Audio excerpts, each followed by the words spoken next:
Welcome to the Angry Nerd Podcast. My name is Arshawn Wade, aka the Angry Nerd. Tonight's topic: Ahmaud Arbery, murdered by overzealous vigilantes, or was he killed due to resisting a citizen's arrest? That's pretty much what's being put out there, folks. Um, for all my listeners out there on Spotify and iTunes, if you hear me referencing the chat, I'm talking to my people on Facebook Live. I'm broadcasting live on Facebook Live, as well as recording this for Spotify and iTunes. But getting back to the topic, Ahmaud Arbery, murdered by overzealous vigilantes, or was he killed in the midst of resisting citizens' arrest? Because I heard that's what the McMichael duo, can't tell which one's the dad, which one's the son. Let me give some pretext to this conversation before I dive right into it and get to giving my opinions. Apparently, sometime back in February, a young man by the name of Ahmaud Arbery was jogging on some afternoon, and a guy saw him jogging, and thought that he was involved in some sort of break-in or something like that had taken place over the course of some time in their neighborhood. And he decides to go back home, get his son, get in their truck, bear up arms, and go chase this kid down or go find him while he's on his jogging route. I saw the video. It's a very disturbing video. Anybody who has a sensitive spirit, or anybody who just, isn't used to seeing horrible things like that in real life, I don't suggest that you watch it, because it was very graphic. It was very disturbing, and there was nothing right about it. From my opinion, I will try to frame this topic unbiasedly. I will try to be impartial, but it's so difficult when you're faced with such a horrible wrong. Like, anybody with two eyes and a heartbeat knows that it was wrong. Nothing was good about it. It was all bad. So anyway, in the video, you can see where the young man's jogging and their truck is parked in his path, and he goes to go around the truck. And on the blind side of the truck, one of the McMichaels is standing there holding a rifle. The other one's in the back of the truck bed with a .357 Magnum. And when he draws down on the kid tries to fight the gun away from him. And I think that's what anybody would do in that situation, when you got two strange men who are not cops, who aren't in a uniform or anything.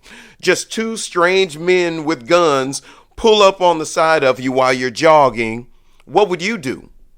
What would anybody do in that situation? Most people are going to try to fight for their lives. And let me tell you something. If this was an accident, body language didn't tell me that, because you see, he shot the kid 3 times. Bam, bam, bam, with this rifle. The kid stumbles off and he falls on his face, and it's just heartbreaking. But when the guy turns away from him, he never went and checked on the kid to see if he was okay, like trained officers would do. They would go check on the guy and see if the guy's okay, see what his injuries are, and then they would call for backup. They would call for an ambulance. That's what trained officers would typically do in this situation. But these aren't trained officers. These are two random Joes with rifles and handguns going out to see about the bad guy, the assumed bad guy. That's what we're talking about here. And he shoots the kid falls down, and he turns around and just walks off.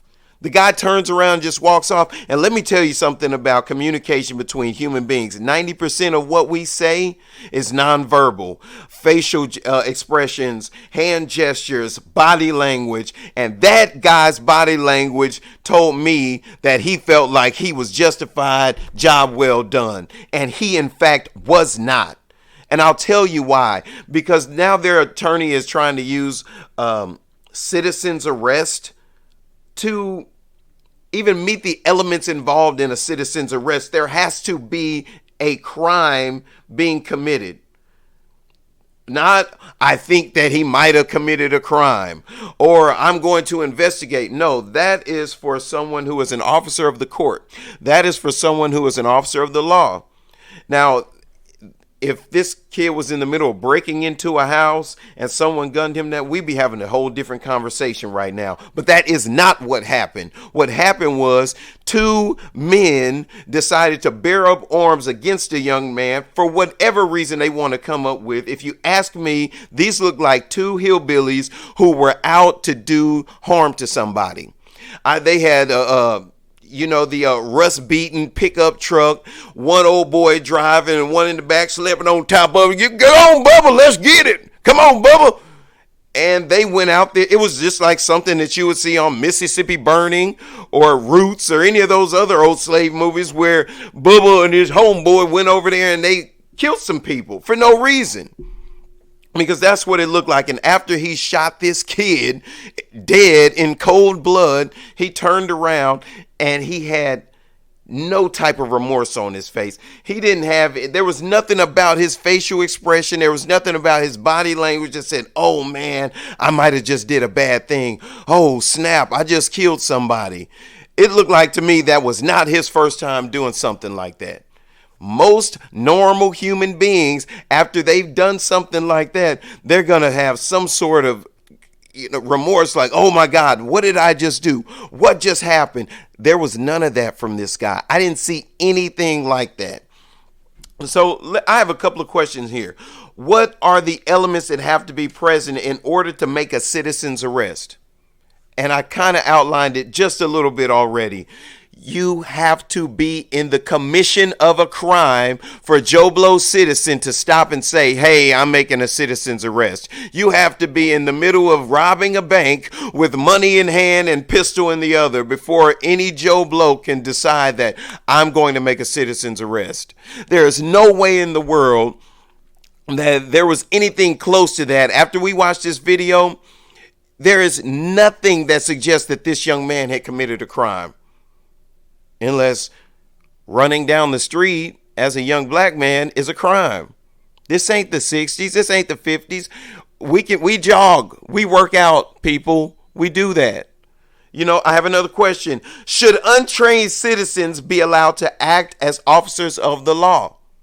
My answer to that question is heck no. Why? Hell, we got enough police officers that aren't properly trained and who are out here killing citizens accidentally. We certainly don't need to put guns in the hand of Joe Blow citizen and say, go out there and fight crime. No way. These guys wanted to, in my opinion, kill a young black boy. And they succeeded in doing that. And it appears that the judicial system is already setting the stage to walk these guys through the system. It appears that the stage is already being set for these guys to get off of this heinous crime. That's the way it looks. And it is very disheartening because I remember several years back when young Trayvon Martin was put in the same situation, murdered by an overzealous vigilante with a grudge, that he was murdered in vain. And what's worse is some years later, George Zimmerman is running around the country signing packages of Skittles. I don't think that that's the behavior of somebody who remorsefully kills a kid. You know what I mean? There's no remorse in that. And I'll go ahead and say it just because I ain't messed up. But until the people in these communities where these things happen decide to loke up and ante up and do something about it, all that marching and singing sad and crying and wearing black dresses, that ain't going to amount to a hill of beans. I think the famous anarchist Emma Goldman says, voting doesn't change anything. Bullets do. Her words, not mine. But that really put something on my spirit. There's an ancient African proverb that says, the slaves that are whipped the easiest get whipped the most. As long as we take this laying down, allowing people to kill our kids in the streets, as long as we allow them to brutalize our husbands and our wives, our cousins and our brothers, as long as we allow this kind of crap to go on, it's going to keep going on until somebody says, hey, get your foot up off of me, and decides to fight back. And people are going to say, well, you know what, Arshawn, man, people going to go to jail. That's the difference between the people today and the people back then. They knew that that was a possibility. But let me tell you, freedom and liberty in this country are worth those kinds of sacrifices. And they knew that. And somewhere along the lines, we lost that zeal to get things done the way that they got things done back in the day. Let's move on to another question. Has anybody been to Georgia? Has anybody actually been to Georgia? Last year I was in Georgia. My company sent me to Georgia for a training exercise, and I was down there for a week. And I remember being in a convenience store, and I looked around, and this was long before COVID-19 came out.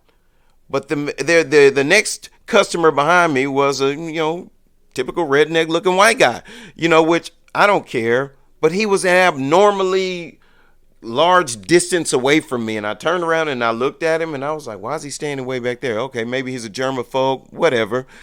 And I noticed that the clerk, I had enough items to where I should have had a bag. You know what I mean? She didn't bag my items. She wouldn't touch the money in my hand.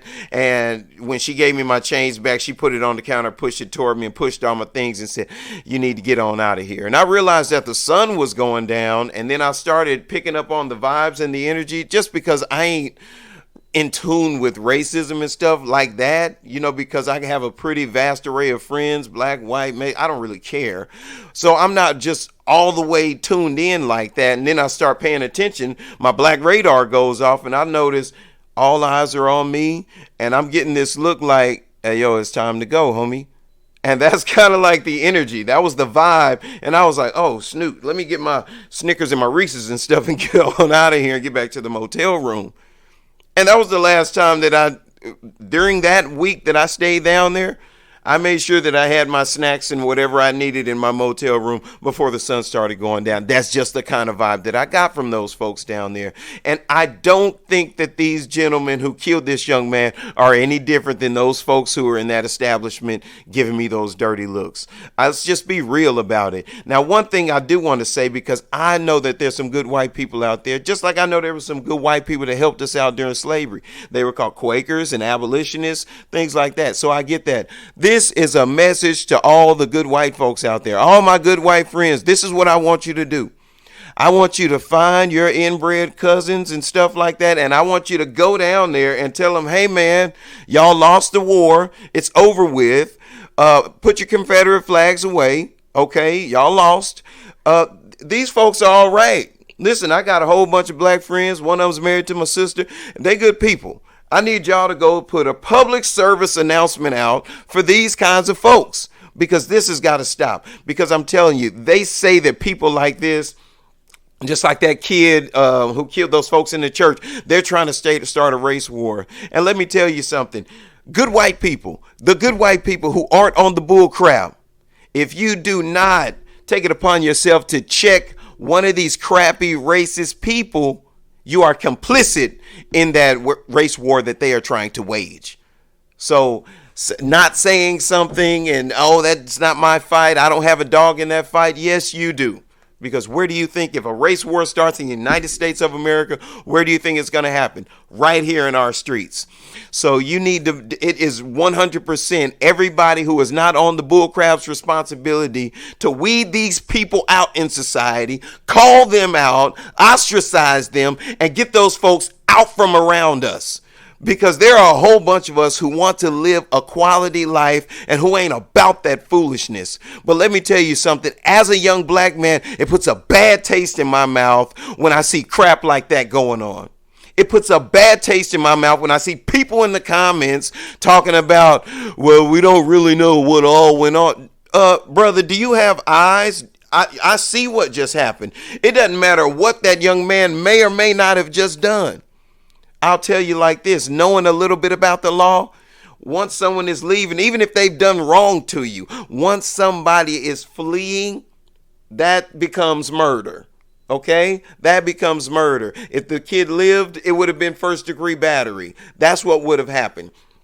Once somebody is trying to get away from you, okay, the threat is gone. It's one thing when someone is advancing on you, when someone is attacking you and defending yourself. That is something very different. But that's not what happened in this situation. In this situation, I watched two grown men kill a kid in the middle of the street, and I have an opinion about those cell phone soldiers, the people who sit back and watch tragedies happen and don't say anything, and they just record it. They just recorded. That makes me so angry. Do you know it would have been a very different outcome if the man with the phone had said, "Hey man, what y'all doing over there? Hey, cut that out." That's all it takes, is somebody knowing that someone else is on the scene to keep some bullcrap from happening. That's all it takes a lot of times. I mean, he had the gonads to stand there and record. So why not say something? Why not try to avoid one of these terrible things happening instead of, oh my God, this is my chance to go viral? That is disgusting. But prejudice is real. Racism is real, and we need to root it out. Those white people that say, oh, that's the old time and we're past that. Well, you got some inbred cousins that you need to get that point across to. That's exactly what you need to be doing, because if you believe that, you need to be preaching to those people who still have those old views. I feel like if a person flies the Confederate flag in this country, that should be looked upon as an act of treason, because y'all lost. So y'all's flags and statues, all that stuff should have got put up in a closet somewhere, put in the incinerator or something, because it's supposed to be one flag in this country. Every time I see old Dixie, every time I see old Dixie, I instantly hear the N-word, and I'll get these friends of mine who'll say, oh, it's just about heritage. Oh, it's just about, well, for me, it's about the N-word. Okay. And it's about people who are of your hue and your ilk, who would like to call people of my hue and my ilk that word. That's what it's about for me.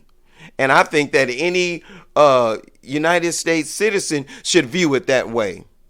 How many wars have been fought on United States soil? Just one. That one. And that flag should be banned. I bet you if I folded up my blue flag and put it in my back pocket and walked down the street, the Little Rock Police Department would have something to say about it. They'd pull me over and they'd start asking me a barrage of questions like they tend to do. I wish they had that same zeal whenever they saw one of those Confederate flags, because that's a gang, that's a terrorist group, the way I look at it. Why are you bringing up the Confederate flag, Arshawn? I'll tell you why.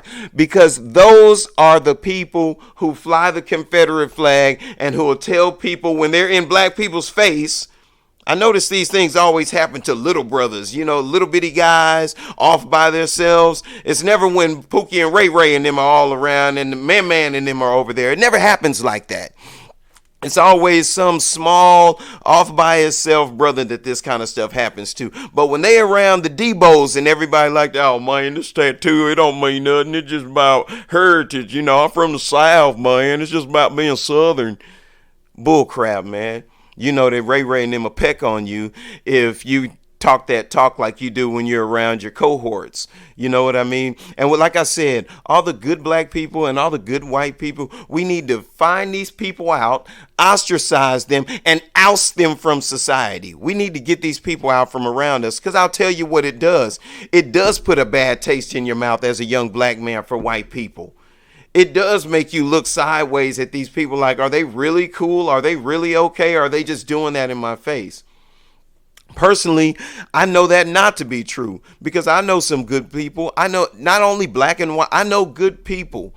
And I know the difference between good people and bad people. And I know that it's not about color. I know that something like being good or being bad or being moral or immoral isn't limited to something so small as color. You'd be silly to think that, oh, he's bad because he's black. You got to be foolish. Where you been living for the last 30 years, man? Under a rock somewhere? Get out of here. There are good people in the world, and we have to link up. We have to get together, and we have to start getting these people out from around us. Whenever they talking about calling out for jury duty and stuff like that, we need to be on the scene. Look, I'll volunteer to be in the jury, because we need to get this guy out of here. We need to get him out from around us. This guy's dangerous. And these young men are dangerous. A father and son duo gunning down a young black guy on the street who's running. And I take special interest in this because I'm a young black dude who happens to run on the street from time to time. And I would hate to think that somebody would walk past me and say, hey, Bubba, I think that old boy's doing something there. And then next thing I know, they're shooting at me. You know, like I'd hate to think that we moved to a place in society in 2020. We are seeing some stuff that happened 70 years ago. And we're seeing it happen. And what's worse is the media is complicit in keeping it covered up because this happened 2 months ago. We're just now seeing any type of coverage on it. And where are we seeing the coverage? Social media. That's what's crooked. I didn't see it on Fox. Oh, no, I didn't see it on MSNBC. I saw it on Facebook. I don't believe everything that I see on Facebook. I have to fact check things that I see on Facebook. I know that fake news exists. But after you see the video, man, it's disheartening. It's disheartening. I thought that with the coronavirus and the killer hornets, you know, and stimulus checks, I just thought we'd be sitting around and having fun and hanging out. We're at home with our kids. I didn't think tragedies like this would still be going on. There are very few of us who can move around in the city freely as it is. And those of us who are out here committing heinous acts like this. It's very heartbreaking. It's very horrible. And I just urge you and encourage you guys, when you hear people talking that talk, because there are signs. Let me tell you something. I hate to be prejudiced, but we live through prejudice. We live through stereotypes. Have you seen a picture of these cats? They look like they say the N-word. They just got that look about them. You know what I mean? Like if these guys, one of them walked on the side of me and one walked on the other side of me, I would be like, okay, it's getting ready to go down. And I would get ready for a fist fight because these guys look like that's what they do. They hurt black people. That's what they look like.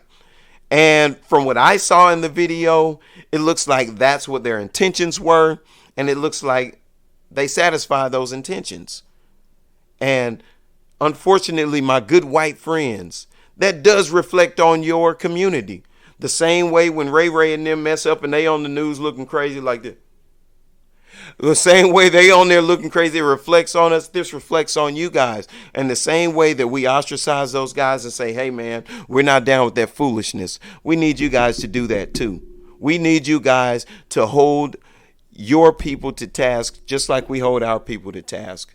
Now, I know some good white folks out there, and I know some white folks who don't stand for the bull crap. And what we need to do is we need all of you guys to get on those rednecks' head. We need you on their head. Because let's just be honest, just rightly speaking, it ain't right, but I'm speaking rightly right now. White folks got a little bit more of a voice out there than brothers do. I think we kind of got a bad rap with all that marching and stuff in the 60s. So they like, oh, the brothers is whining again, you know. So I don't really think they all the way take us seriously when we have something to say, when we get out there and we speak what's true. Even though it's true, they're just like, oh, there they go again, singing their songs and whining. So we need our Caucasian brothers who are of the same mind to get out there and say, hey, no, that's bullcrap, man. I need y'all to get out there, and I need you guys to rally the troops. I need you. No, dude, I'm telling you, man, it's wrong. We're not going to stand for it. I need you guys doing that. I need you to do that 100%, because what it's doing is it's creating, it's enforcing the us versus them dynamic that is already existing in this country. And that's what we don't need. Not if we plan to get past the COVID-19 and get past the killer hornets, and we're supposed to come out of this and boost our economy, and we're supposed to thrive as Americans. It's not going to happen if allowing stuff like this to go on around us. We cannot allow things like this to go on around us. And it takes unification of blacks, whites, Mexicans, everybody pulling together and saying, anybody that's like, I don't care if you are the same color as me. If you're not for the right things, let's get them out from over here. And I know some of my brothers, they think about snitching. You know, that's one thing that's prevalent in our community is, oh man, I ain't no snitch. Here's something that a good counselor helped me get over that mentality with. She asked me, Arshawn, if you were locked in a cell and you saw a little child sitting out in the day room and you saw a known child molester coming up, getting ready to molest a child, there's no way you can get to him. Would you call the authorities? I said, man, I'd beat the door down. I'd get the guard in there. Why would you do that, Arshawn? Because it's the right thing to do. And instantly the juices changed in my brain and I saw things differently. It's not snitching to do the right thing. We need to get these people out of our communities. We need to get these people out from around us. Before they killed this young man, I have a 100% nagging suspicion that these guys have demonstrated the kind of behavior that would tell people they'd do something like that. There are always signs. There are always symptoms. And these guys are no different than anybody else. I'm sure they've done some other things, bar fights and smack somebody up at the grocery store, stuff that the local downtown police would call, just good old boys having a good time. So we need to peep these signs out and we need to root people like this out from around us. Now, I want to go through the chat real quick and answer a couple questions, give a couple of people some feedback. For my listeners who are on Spotify or iTunes, when I say the chat, I'm referencing the chat room in Facebook Live because I'm broadcasting live from Facebook.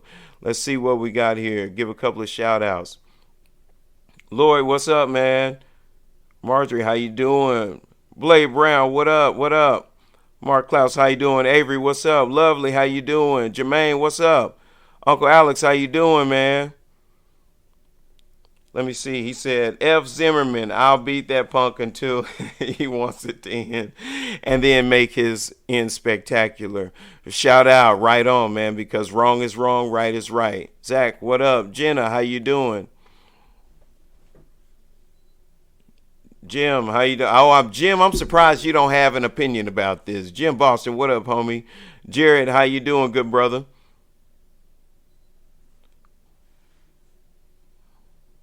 See if we got any, he was just jogging. That's right, Uncle Alex. He was just jogging, and that's heinous. That's terrible that a man can't even just enjoy a night's run without being gunned down. It's horrible, and I think it sucks. No, they were helping. Yeah, I get that.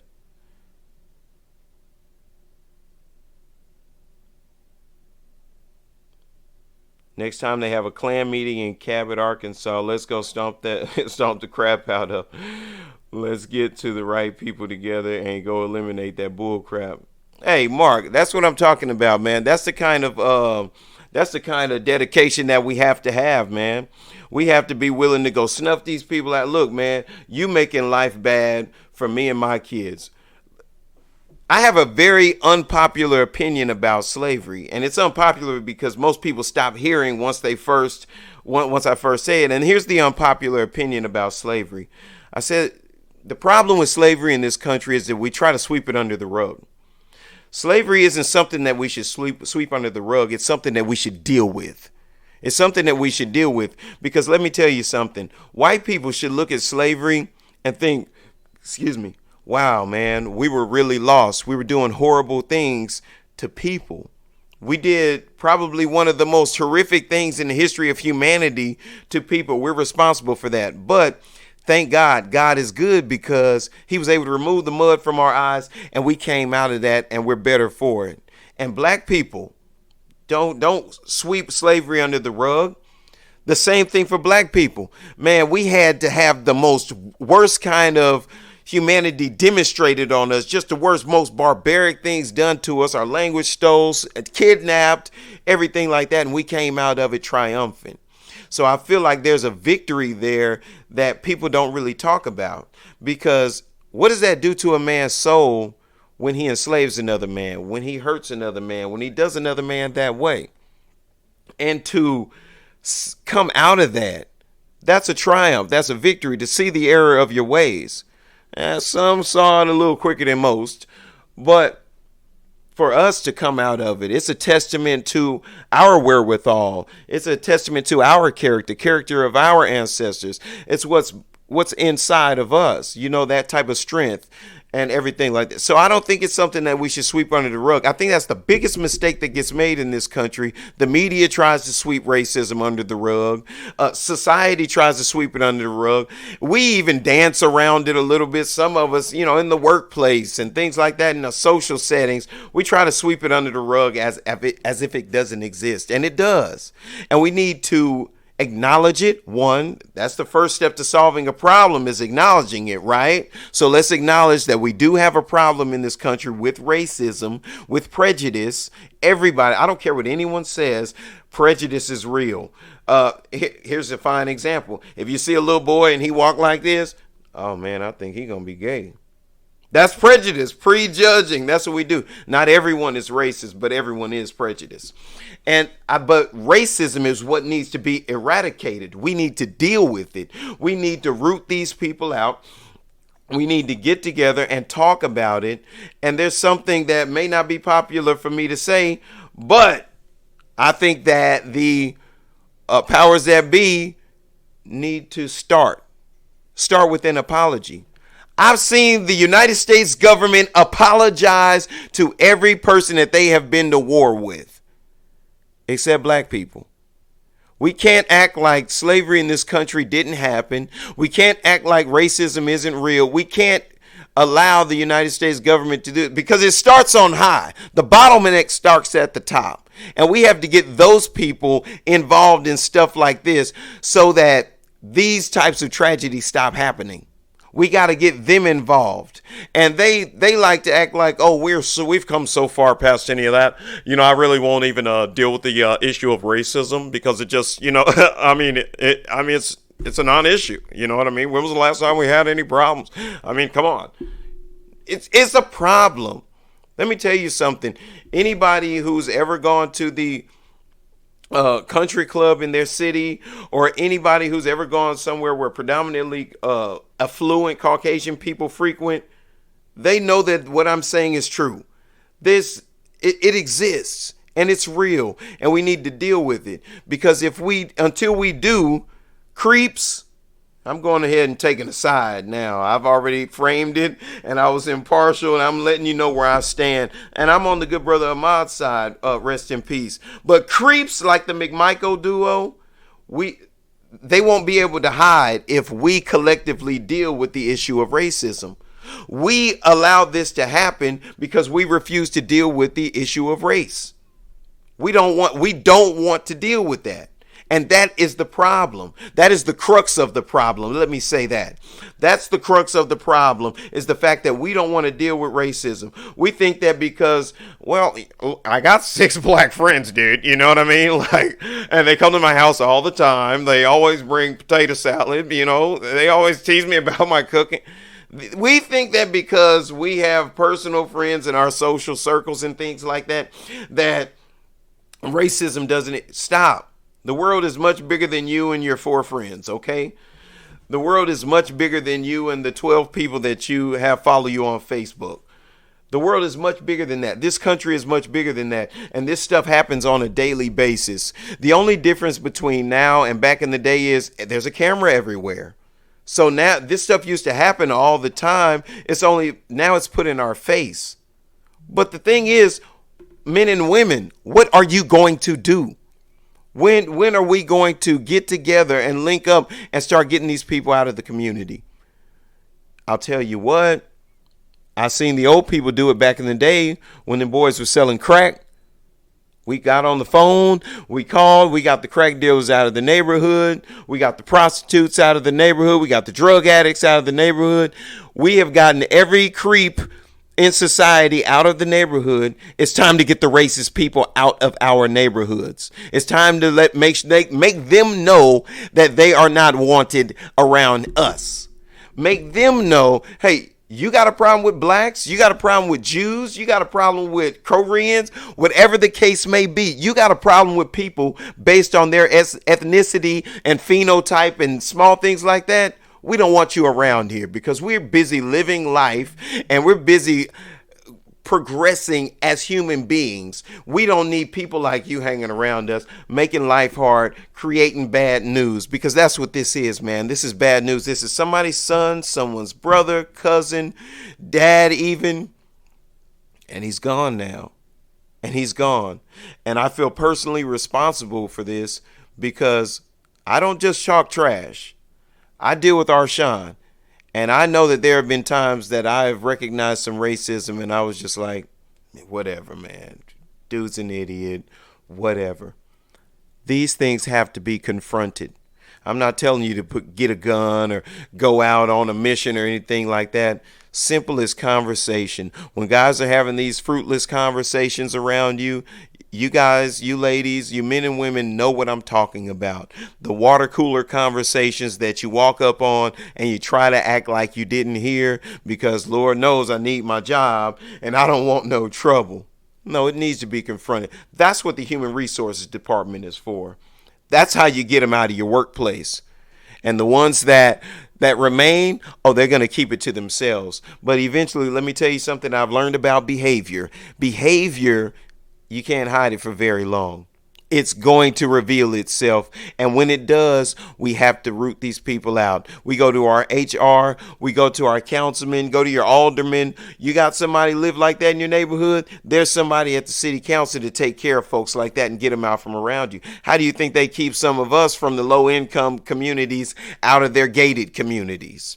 Because they got councilmen and things like that who are making policies and stuff for them. And that's what we need to do. We need to be a part of these town hall meetings and stuff like that. And we got people like that in our neighborhoods. We need to get them out from around us. It's not okay to be racist around me. And I don't care who you're being racist around, who you're being racist toward, whether it be black or white, it doesn't matter. If you are that kind of person, until we as a people in the United States of America eradicate the mentality that holds one group of people above another group of people, we can't move forward. We can't be successful. We're going to continue to backslide and have these problems in our communities, and we're going to continue to fail at living life as human beings. My name is Arshawn Wade. Thank you for listening. Have a good night.